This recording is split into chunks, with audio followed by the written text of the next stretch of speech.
All right, let's dive into this explainer and uncover exactly how Bronisław Malinowski completely revolutionized anthropology. I mean, he took this field from a dusty, library-bound hobby and turned it into a rigorous, living science. We're talking about a true paradigm shift today. It literally took a world war and a stranded scholar to turn the entire way we understand human culture completely upside down. Seriously, imagine trying to explain the deep complexities of a society you have never actually visited. It sounds kind of absurd, right? But for a really long time, this was exactly how the greatest minds in early sociology operated. It was all just secondhand guesswork. So, to understand how Malinowski dismantled all of that, we're going to follow a quick roadmap. We'll start with the end of armchair anthropology, look at his accidental Trobriand Islands fieldwork, dive into his big theory on functionalism and human needs, take a look inside the famous cooler ring, and wrap up with his legacy and modern criticisms. Let's kick things off with Section 1, the end of the armchair era and the dawn of a new anthropology. You see, before Malinowski came along, the field had a massive, glaring problem. Scholars were basically just sitting comfortably in European offices, relying on highly biased, often wildly inaccurate reports from travelers and missionaries. Malinowski fiercely argued against this. He knew you absolutely cannot build a science on gossip. Culture, he insisted, can only really be understood by living inside it to gather first-hand empirical data. To see how this all played out, let's look at his timeline. Born in Poland in 1884, Malinowski wasn't even trained in anthropology at first. His initial background was actually in physics and mathematics. Actually, think about that for a second. That background perfectly primed him to bring a systematic, empirical logic to the study of human behavior. So when he later moved to England to study anthropology, he brought that rigorous scientific mindset with him, and that set the stage for a crazy historic accident. When World War I broke out, he found himself totally stranded in the Pacific. Which brings us right into Section 2, his Trobriand fieldwork and the birth of participant observation. Getting stranded in the Trobriand Islands turned out to be the ultimate happy accident for qualitative research. Because he was forced to stay there for several years, he couldn't just be a bystander. He had to embed himself. He didn't just look at the people, he lived with them. His immersive survival strategy birthed a foundational new method that changed ethnography forever: participant observation. And his method wasn't just hanging out, right? It was a systematic progression from just being present to truly embedding himself within the culture's reality. Step 1, long-term residence. Step 2, you have to learn the native language. No translators allowed. Step 3, observe the mundane everyday life. Step 4, actually participate. You fish with them, trade with them, join their rituals.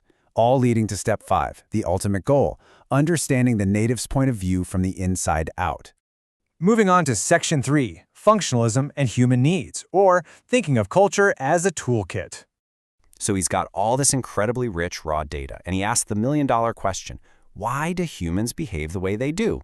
Well, he completely rejected the idea that any cultural practice was arbitrary or just some random tradition. Instead, he developed functionalism to show how society is a necessary system where every single part has a function. It's like a giant puzzle. Think of culture as a toolkit. Every custom is useful and necessary to help humans satisfy their needs and survive. He broke this massive theory down into 3 highly digestible tiers that actually make a ton of sense. At the base, we have basic biological needs, things like food and shelter, which give rise to institutions like the economy and the family. Then we have derived needs, because basic needs have to be organized socially, right? So this creates law, politics, and education. Finally, at the top, we have integrative needs. We need social unity and emotional balance, which leads cultures to develop religion, magic, and art to create solidarity. To make that a bit more concrete, let's look at integrative needs in practice. Take magic, for instance. To us, it might sound irrational, but Malinowski saw how the Trobriand Islanders specifically utilized it. They didn't use magic for everyday, safe tasks inside the calm lagoon. No, they used it as a highly practical tool to manage anxiety before facing the unpredictable, dangerous ocean. Fishermen performed magic to reduce fear and stress. It served an absolutely vital psychological function. Now here is a really crucial distinction to keep in mind regarding his work. Malinowski was entirely focused on the individual. For him, society only exists to support the individuals within it. Institutions are just there to serve the needs of the person. This is a huge contrast to later thinkers like Radcliffe Brown, who argued that individuals just serve the broader social structure as a whole. For Malinowski, it always came back to the individual's needs. Let's zoom in on Section 4, Inside the Cooler Ring. This is his absolute classic case study. Okay, to see these theories in action, this is where it gets really wild. The cooler ring. To Western minds, this sounds totally counterintuitive, but this continuous, circular exchange of shells was the absolute glue of their society. In this ceremonial network, red shell necklaces always moved clockwise from island to island, and white shell armbands always moved anti-clockwise. The catch? The items were never kept permanently. They were constantly being passed on. This whole system completely shatters standard Western economic assumptions. We tend to think humans only act rationally to maximize individual financial profit. But the coolest system, not about economic profit at all. It was driven entirely by building trust, gaining prestige, forming alliances, and integrating society. Think about our own economy, built on accumulating capital. The coolest system proves that incredibly complex economic networks can run entirely on prestige, trust, and mutual obligation instead. Finally, we arrive at Section 5, Legacy and Modern Criticisms, the Impact and the Blind Spots. Now, to be totally fair and impartial here, we have to look at where he fell short, because his theories weren't perfect.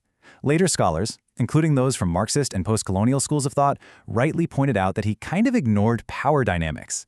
He painted this overly harmonious picture of society, acting as if everyone's needs were equally met, while ignoring the realities of conflict and social change. Plus, he definitely overemphasized biology over other social factors. But even with those blind spots, you absolutely cannot deny his legacy. It remains foundational. He fundamentally humanized the study of culture.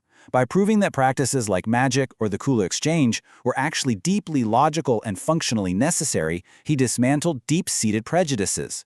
Most importantly, he established the definitive scientific base for all modern qualitative research. Doing fieldwork today without participant observation, it's quite simply unthinkable. So, as we wrap up this explainer, I want to leave you with this to chew on.